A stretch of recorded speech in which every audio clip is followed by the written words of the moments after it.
এমন স্বাদের যদি ভর্তা হয় গলা অবধি খাওয়া হয়ে গেলেও মনে হবে আর একটু খাই আর একটু খাই। কে কে আছেন আমার মতো ভর্তাপ্রেমী? হাত তুলুন দেখি ভর্তাপ্রেমীরা কোথায় আছেন। আসসালামু আলাইকুম এভরিওয়ান। মণিমার রান্নাঘরে আপনাদের সবাইকে জানাই প্রাণ ঢালা ভালোবাসা। কেমন আছেন সবাই? আশা করছি সবাই খুব ভালো আছেন। আলহামদুলিল্লাহ, আল্লাহর রহমতে আমরাও খুব ভালো আছি। চলুন তাহলে আমরা ভর্তাটা কিভাবে তৈরি করব সেগুলো দেখে নিই। এখানে ভর্তা করব আমি কয়েক রকমের। আজকে আলু নিয়েছি, মিষ্টি আলু নিয়েছি। মিষ্টি আলুর ভর্তা কি কখনো কেউ খেয়েছেন? যদি খেয়ে থাকেন তাহলে জানাবেন আপনারা কিভাবে তৈরি করেন।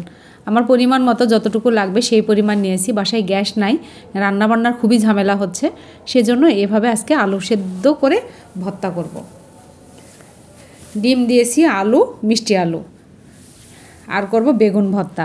দেখে নেবেন আপনারা, ভিডিওটা লাস্ট পর্যন্ত অবশ্যই দেখতে থাকবেন, তাহলে বুঝতে পারবেন ভর্তাটা আমি কিভাবে করেছি। ডিম আর মিষ্টি আলু সেদ্ধ হতে খুবই কম সময় লাগে। এগুলো সেদ্ধ হয়ে গেছে, আমি তুলে নিলাম। আলু আরও সেদ্ধ হবে, ওটা সেদ্ধ হওয়ার পরে আমি নামিয়ে নেব। ঢাকনা দিয়ে ঢেকে রাখলাম আরও কিছুক্ষণ হোক। আলু সেদ্ধ হয়ে গেছে। এবার বেগুন পুড়িয়ে নিব। যদিও গ্যাসের চুলার বেগুন পোড়ানো এত স্বাদ হয় না, তারপরেও দুধের স্বাদ ঘোলে মেটানো আর কি। খড়ির চুলা তো এখন কোথায় পাবো, সেই জন্য গ্যাসের চুলাতেই পুড়িয়ে নিচ্ছি। এরকম করে চাকু দিয়ে একটু ঘা করে নেবেন, নিয়ে এর মধ্যে রসুন ঢুকিয়ে দিবেন। দেশি রসুনের কোয়া দিয়েছি। রসুনটা দিলে অসাধারণ একটা ফ্লেভার হয়, খেতেও খুব ভালো লাগে। একবার আমার মতো করে খেয়ে দেখবেন, অনেক ভালো লাগবে। পিছনটা ফেড়ে দিয়েছি এই কারণে আগুনের হিটটা যেন ঠিকমতো লাগে। একটু সরিষার তেল নিয়ে শরীরে একটু মালিশ করে দিব, তাহলে বেগুনটা পুড়বে খুব ভালো। একদম টাটকা বেগুন। রসুন, সরিষার তেল আর বেগুন একসাথে এত সুন্দর ফ্লেভার বের হয়েছে, আপনারা অবাক হয়ে যাবেন। আপনারা একবার তৈরি করে অবশ্যই খাবেন। এভাবে ঘুরিয়ে ঘুরিয়ে পুড়িয়ে নিতে হবে। ডান্ডিটা খুলে গেছে, পুড়ে গেছে। এবার আমি ভর্তার জন্য একটু মশলা ভেজে নিব। কাঁচামরিচ আর পেঁয়াজ একটু ভালো করে ভেজে নিব। এখানে 4 রকমের ভর্তা হবে, 4 ফ্লেভার এবং 4 রকমের স্বাদ হবে, খেতে অসাধারণ। কিছু মরিচ পুড়িয়ে নিব। বেগুনটা পোড়ানো হয়ে গেছে, সেদ্ধও খুব সুন্দর হয়েছে, আমি এটা নামিয়ে রাখলাম। মরিচ পোড়ানো হয়ে গেছে। মরিচ অবশ্যই এটা শুকনা খোলায় টেলে নেবেন, তাহলে বেশি স্বাদ হবে।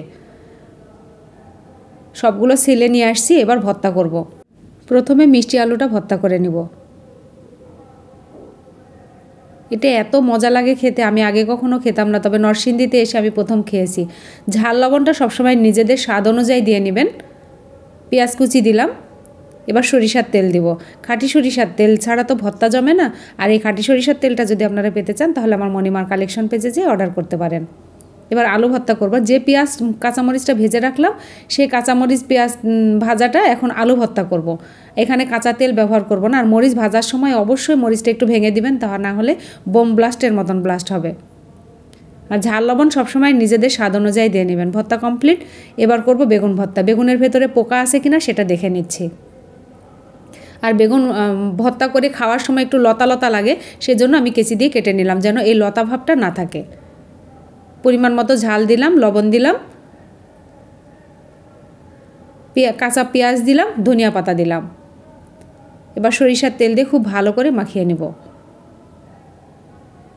আর তেলটা সবসময় মশলার উপরে দিবেন, তাহলে ভর্তার স্বাদ ঘ্রাণটা খুব বেশি হবে। ভর্তা কমপ্লিট। এবার করব ডিম ভর্তা। ডিম ভর্তাতে অবশ্যই কাঁচামরিচটা ব্যবহার করবেন, তাহলে এর স্বাদটা খুব ভালো লাগবে। স্বাদ অনুযায়ী কাঁচামরিচ, কাঁচা পেঁয়াজ আর ধনিয়া পাতা কুচি করে নিয়েছি। স্বাদ মতো লবণ দিয়ে খুব ভালো করে ম্যাশ করে নিব।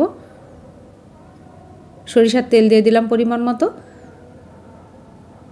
ভর্তা কমপ্লিট। এই যে 4 রকমের ভর্তা রেডি।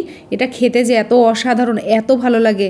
প্রিয়জনদের সামনে মাঝে মাঝে এইরকম ভর্তা করে দিবেন, ওরা খেয়েও মজা পাবে, আপনারও খুব ভালো লাগবে, কাজও একটু হালকা হবে। আপনারা কে কে আমার মতো এইভাবে ভর্তা করে খান, কমেন্টে অবশ্যই জানাবেন। আর আমার এই রেসিপি যদি আপনাদের ভালো লেগে থাকে, তাহলে ইউটিউব থেকে দেখলে সাবস্ক্রাইব করবেন, বেল আইকন টিপে রাখবেন, ফেসবুক থেকে দেখলে ফলো দিয়ে রাখবেন, তাহলে নতুন রেসিপি আপলোড করার সঙ্গে সঙ্গে আপনারা নোটিফিকেশান পেয়ে যাবেন। লাইক, কমেন্ট, শেয়ার করবেন ফ্রেন্ডস অ্যান্ড ফ্যামিলির মাঝে। যারা নতুন তাদের শিখতে সুবিধা হবে। আপনাদের একটা লাইক, কমেন্ট, শেয়ার আমার রান্নার প্রতি অনেক আগ্রহ বাড়িয়ে দেয়। আগামী রেসিপি নিয়ে আসা পর্যন্ত নিরাপদ, সুস্থ, সুন্দর থাকবেন। আল্লাহ হাফেজ।